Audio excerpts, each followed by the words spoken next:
First it was Pokken Tournament, and then it was Bayonetta, and then it was Donkey Kong, and now it's Hyrule Warriors, and Captain Toad is just on the horizon, and you know that at E3 we'll probably hear about more Wii U ports like maybe Mario Maker or Star Fox finding a home on the Nintendo Switch.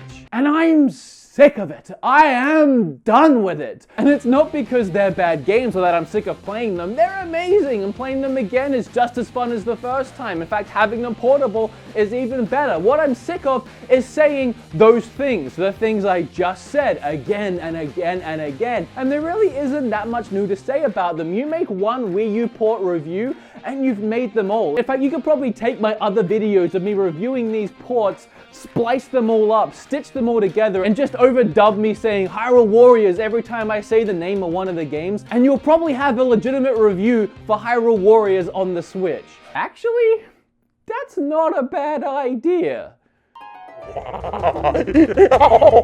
Hyrule Warriors. So, Hyrule Warriors Definitive Edition. Re-released on Switch the other day for $60. My job today is to determine whether or not this game's worth buying again for $60. Let me start by saying that it is actually a fantastic Dynasty Warriors game. If you haven't played it, it's actually my #1 Dynasty Warriors game of all time. I absolutely loved playing this on Wii U. If you already bought it on Wii U, should you buy it again on Switch? In my opinion, this game looks amazing on the Switch. Now, if you take the comparisons of the two games and put them side by side, the biggest things you might see right away are the shadows look a lot darker and richer, and the colors are just brighter in general. Yes, Nintendo are capitalizing by moving over their Wii U library to beef up the Switch's library, but the reason why that's working so well is because no one bought these games the first time. If you really want to go out and play Hyrule Warriors again, the good news is it runs at 60 frames. The loading screens are so much quicker, which makes the whole game feel so much smoother. It is incredibly fun, as I said. It is just so gorgeous. You never get sick of this game. The boss battles are so intense and so fun. And finally, the obvious one is playing it portable. That one really doesn't have to be said at this point when we're talking about the Nintendo Switch. It is by far the best Dynasty Warriors in my opinion. So if you love Zelda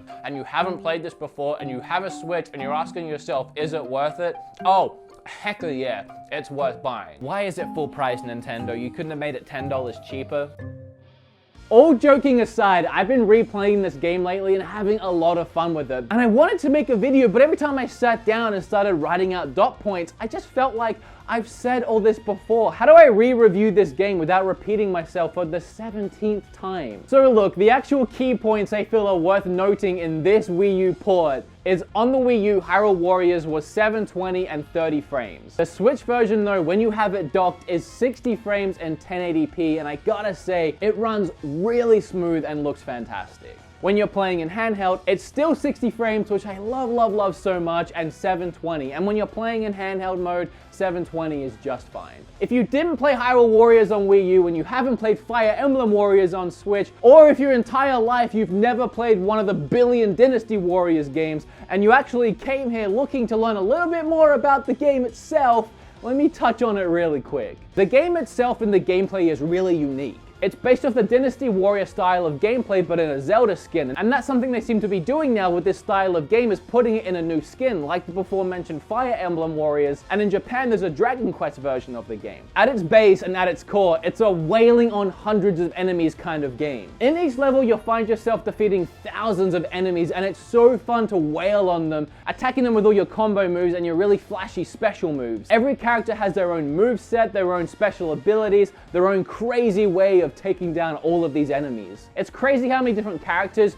through the entire Zelda franchise are playable in this game, and how different they all feel with their own crazy movesets. Now, while looking at this game from the back seat, it may seem just like all you're doing is wailing on enemies, and in a way that's what you do in every level for the entire time, but there's actually a lot more to think about. The first level, for example, the castle is being bombarded by an army, by a huge force of enemies. You have a large open area and a map that tells you where all the enemies are. And you really have to pay attention to all the different locations as you play and make sure all your defenses are staying strong and not getting overwhelmed with enemies. You might find yourself last second sprinting to one point of the map to defend it before it falls. Throughout the levels, you'll have epic, gigantic boss fights. You'll have to switch between all the different characters so you can accomplish different goals at certain points of the map. At times, you even bring those characters together to help them fight. And when it all comes together by the end of each level, it doesn't just feel like you wailed on some enemies and had a boss fight at the end. It really feels like you and your allies fought tooth and nail to defend the area and survive the enemies. You can't get through this game without a lot of strategy and planning, and believe me, as you play, it gets increasingly more difficult. And again, not just difficult in the sense of hard enemies to beat, but having that awareness of what's happening at all the different points of the map and the area, and making sure all the battle plans are going smoothly. And there's a ton more when you start diving into the game too, like upgrades and extra abilities, unlockables, certain things in the map like the gold skeletas that only appear at a certain time and you have to go try and find them, and they'll give you pieces to an artwork puzzle. There's a whole range of things to do, play, see, and unlock. And if you really want to know if it's worth buying again on the Switch, it's always the same answer. If you haven't played it before, absolutely. If you have played it before, it's really up to you if you want to spend that full Nintendo $60 price tag to get it again. It is the definitive edition. It has all the 3DS content and the Switch content rolled up into one package with a little bit extra for the Switch. But it all comes down to what you want to do with your money. So, until next time, remember to like this video if you enjoyed it. Hit that subscribe button if you want to see more Nintendo Switch goodness and a load of other things. Subscribe because we become best friends and I post a lot of Switch videos as well as a ton of other things, and I would hate for you to miss out. Remember to hit that bell as well because that's another great way to not miss out. And please, leave a comment down below with what you think of all the Wii U ports. Are you sick of them? Are you sick of hearing about them? Or do you love them and do you want the entire Wii U library to be brought over? There's really not that many games left to find their way to the Switch. I think we're down to like 5 good ones. If we can get Tokyo Mirage Sessions, I would be oh so happy. As you can see, we have new graphics, we have new shirts, there's a lot of new stuff happening right now. I'd like to thank all the Patreons for helping me do what I do here on YouTube. I couldn't do it without you guys. And if you want to support the show in a different way, buying these shirts would really help out. I have 2 new awesome designs that were actually made by 2 of you, 2 fans of the show, and I can't say thank you enough to them. There'll be links to their Instagrams down below. And while you're down there, remember to click that link to go and buy these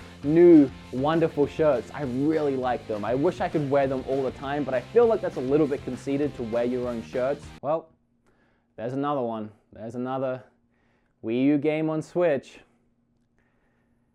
Great. We're all made of money.